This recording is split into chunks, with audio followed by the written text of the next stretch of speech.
2025 के ST category में हम यहाँ पे बात करेंगे कि एसटी कैटेगरी में इससे पहले हमने ईडब्ल्यूएस, ओबीसी, एससी सभी कैटेगरी की कट ऑफ डिसाइड कर ली है। उस पर वीडियो बन गया है। यदि आपने वो वीडियो नहीं देखा है तो आप हमारे चैनल पे जाके देख सकते हो। साथ ही साथ बच्चों जल्दी से चैनल को सब्सक्राइब करो, क्योंकि यहाँ पे आपको सभी update AIIMS, BSc nursing, paramedical, RHS सभी अपडेट आपको इसी चैनल पे मिलने वाली है। तो चलिए आज के इस वीडियो को हम स्टार्ट करेंगे। सबसे पहले हम यहाँ पे बात करेंगे कि जितने भी बच्चे हैं एसटी कैटेगरी में आपको कितनी रैंक तक जो है पार्टिसिपेशन करना चाहिए, कितनी रैंक तक जो है आपको सीट मिल सकता है, सभी हम बात करेंगे इस वीडियो में। तो सबसे पहले हम क्या यहाँ पे बात करेंगे कि कौन कौन से वो फैक्टर है जो आपकी कट ऑफ को डिसाइड करते हैं। एसटी कैटेगरी में आपका कैटेगरी सर्टिफिकेट कॉलेज में सबमिट करना होता है, ऑनलाइन आपका कोई भी सबमिशन नहीं होता है। तो सबसे पहले यहाँ पे कौन कौन से वो इफेक्ट है जो आपकी कट ऑफ को डिसाइड करेंगे, इफेक्ट करेंगे। तो इसमें से आपका 5 जो है वो फैक्टर है जो इफेक्ट करने वाले हैं इन काउंसलिंग प्रोसेस। ओके, तो सबसे पहले आपका है नीट स्टूडेंट इफेक्ट। ओके, जो टॉप बच्चे हैं यहाँ पे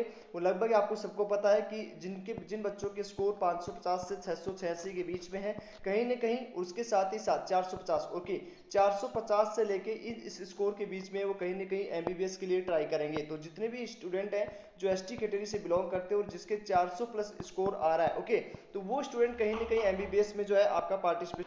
उसके बाद आपका जो सेकंड इफेक्ट है वो जो नियर है, मतलब जैसे 400, 390 से लेके 390 से लेके आपका लगभग 420 के आसपास स्कोरिंग वाले बच्चे हैं जो कहीं ना कहीं बीडीएस, वेटनरी, बीएससी नर्सिंग में भी एडमिशन लेने वाले हैं या नेक्स्ट ईयर की प्रिपरेशन के लिए जाने वाले हैं, तो कहीं ना कहीं वो भी यहाँ पे पार्टिसिपेशन नहीं करेंगे। उसके बाद सबसे मोस्ट इंपॉर्टेंट होता है आपका चॉइस फिलिंग। ओके, काफ़ी बच्चे जो चॉइस फिलिंग में गलतियाँ करते हैं, यदि आप भी वही गलतियाँ करेंगे तो कहीं ना कहीं फिर ओपन राउंड में आपको वेकेंट सीट पे एडमिशन के लिए चॉइस फिलिंग फिर से करना पड़ेगा। तो बच्चों इसमें आपको गलतियां नहीं करनी है। ओके, उसके साथ ही साथ आपका नंबर ऑफ स्टूडेंट कितना रहेगा, मतलब जो 26,000 बच्चे आए हैं उसमें से एसटी कैटेगरी का कितने स्टूडेंट हैं। देखो, दो तरीके से आपको सीट अलॉटमेंट होती है। वो कौन सी दो तरीके? वो दो तरीके यहाँ पे सबसे पहले एसटी कैटेगरी का जितने भी स्टूडेंट हैं, ओके, वहाँ या तो वो टॉप बच्चे हैं जो टॉप रैंक पे है वो जनरल का भी सीट ले सकते हैं। मतलब यदि उसकी रैंक है वो जनरल कैटेगरी से ज़्यादा है तो यहाँ पे एसटी कैटेगरी का स्टूडेंट भी जो है जनरल की सीट ले सकता है।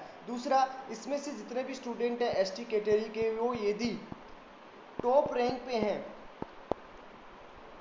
टॉप रैंक पे है तो कहीं ना कहीं आपको जो है वो जनरल का सीट मिलेगा।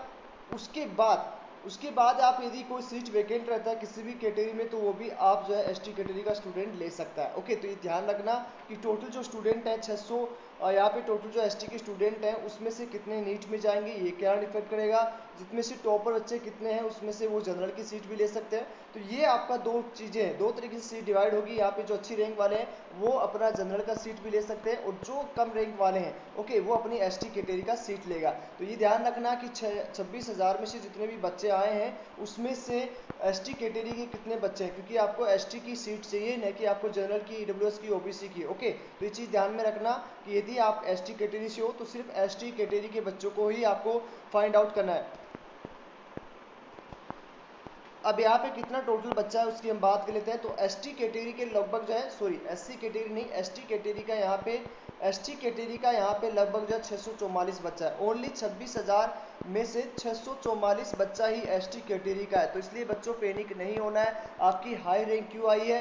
क्योंकि यहाँ पे 26,000 बच्चे जो है वो लगभग जनरल के, जो लगभग आपके जनरल के अलावा ईडब्ल्यूएस के अलावा एससी के अलावा ओबीसी, एनसीएल के ही बच्चे हैं। ओके, सिर्फ एसटी की बात करें तो एसटी की मात्र 644 बच्चे ही यहाँ पे 26,000 बच्चों में से है। तो इसलिए पैनिक नहीं होना है। आपका रैंक हाई इसलिए आया है क्योंकि वहाँ पे जनरल का, ईडब्ल्यूएस का, ओबीसी का लगभग 22,000 बच्चा ही, जनरल का, ओबीसी, एनसीएल का लगभग बच्चा है वो 22,000 के आसपास है। उसके बाद ईडब्ल्यूएस का 2,000 के आसपास, 1900 के आसपास ईडब्ल्यूएस का, तो लगभग मान के चलोगे तो 24,000 के, 25,000 के आसपास जो है बच्चा जो है वो चारों कैटेगरी से है। एसटी कैटेगरी का मात्र 644 बच्चा, तो इसलिए बच्चों पैनिक नहीं होना है।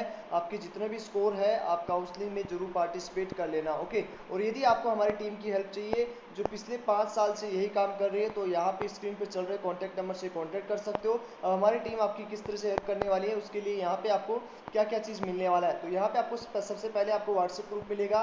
ओके, व्हाट्सएप ग्रुप मिलेगा जिसमें आपको सभी अपडेट मिलेगी काउंसलिंग प्रोसेस की। उसके बाद में आपको डमी चॉइस फिलिंग मिलने वाला है, आपकी रैंक रैंक के अकॉर्डिंग कौन सा कॉलेज आपको मिल सकता है, वो सारी डमी चॉइस आपको मिल जाएगी। दूसरा तीसरा आपका रजिस्ट्रेशन हमारी टीम के द्वारा करके दिया जाएगा। चौथा आपकी रैंक के अकॉर्डिंग आपका चॉइस फिलिंग हमारी टीम के द्वारा करके दिया जाएगा। ओके, उसके अलावा आपको डॉक्यूमेंट्स तैयार किए जाएंगे। उसके अलावा आपको जो है लक्ष्य जो है वो आपकी जो सीट अलॉटमेंट लेटर है वो आपको डाउनलोड करके दिया जाएगा। आपको प्रोविजन लेटर आपको डाउनलोड किया जाएगा। कैसे अपग्रेड करते हैं वो सारी इन्फॉर्मेशन हमारी टीम देने वाली है। तो सभी ए टू जेड इन्फॉर्मेशन है वो हमारी टीम के द्वारा आपको दिया जाएगा। तो किस तरह से ज्वाइन हो सकते हो, उसके लिए आपको स्क्रीन पर चल रहे नंबर से, व्हाट्सअप नंबर से कॉन्टैक्ट कर लेना है कि हमें अपने काउंसलिंग ग्रुप में ज्वाइन होना है। तो वहाँ से आप हमारी टीम आपको रिस्पॉन्सिबिलिटी देगी। ओके, और जितनी भी आपकी काउंसलिंग की जिम्मेदारी है वो हमारी टीम के द्वारा लिया जाएगा। तो चलिए आज इस वीडियो में इतना ही। आई होप आपको सारी चीज़ समझ में आ चुकी होगी। फिर भी यदि कोई डाउट हो तो कमेंट बॉक्स में कमेंट कर सकते हो। और बच्चों, चैनल को सब्सक्राइब करना मत भूलिएगा, क्योंकि यहाँ पे आपको सभी अपडेट मिलने वाला है। बीएससी नर्सिंग का, पैरामेडिकल का, RHS का, सभी नर्सिंग एग्जाम्स की अपडेट आपको मिलने वाली है। तो चलिए आज